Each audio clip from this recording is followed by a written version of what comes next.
What is human revolution? Nichiren Buddhism teaches that changing the world starts with changing our hearts. This process is called human revolution. It's a revolution in our innermost being. Buddhist philosopher Daisaku Ikeda writes, "There are many kinds of revolutions: political, economic, industrial, scientific, and artistic. There are revolutions in the distribution of goods and services, in communications, and in countless other spheres. Each is significant in its own way, and sometimes necessary.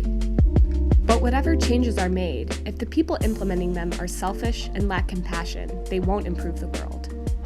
Human revolution is the most fundamental revolution, and indeed, the most essential revolution for humankind. We can find the root of the major problems troubling our world in the human heart. Buddhism describes these roots of destruction and suffering as the three poisons. And they are greed, anger, and ignorance. For example, the root of poverty is the greed within the human heart. Anger manifests itself on a global scale as war and conflict. Sadly, we see cycles of violence, discrimination, and destruction continue over millennia because human nature hasn't fundamentally changed. The 13th century Buddhist teacher Nichiren Daishonin writes, "If the minds of living beings are impure, their land is also impure. But if their minds are pure, so is their land." We can understand the land here as society and our environment. Nichiren is saying that our environment is not inherently good or bad. What makes it one way or the other depends on the minds of the people living in it. Changing society then comes down to revolutionizing our lives. It comes down to overcoming the greed, anger, and ignorance in our heart, and bringing out the life state of Buddhahood, or our Buddhability. Buddhism teaches that compassion, wisdom, and courage pervade all life and the universe.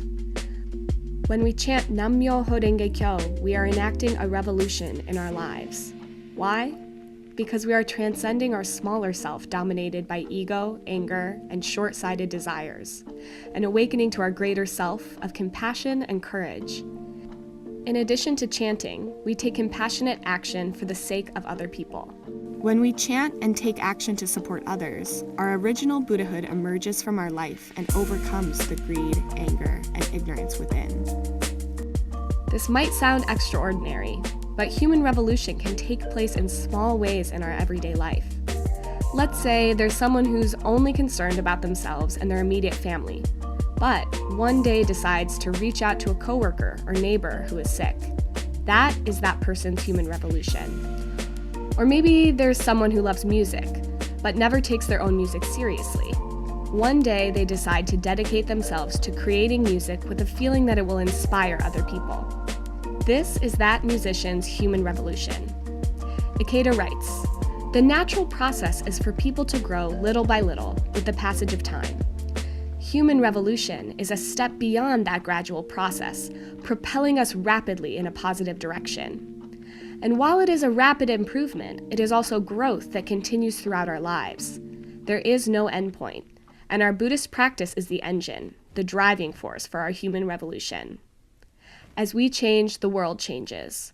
Working to change ourselves for the better and inspiring others to do the same. This is the surest way to change our world."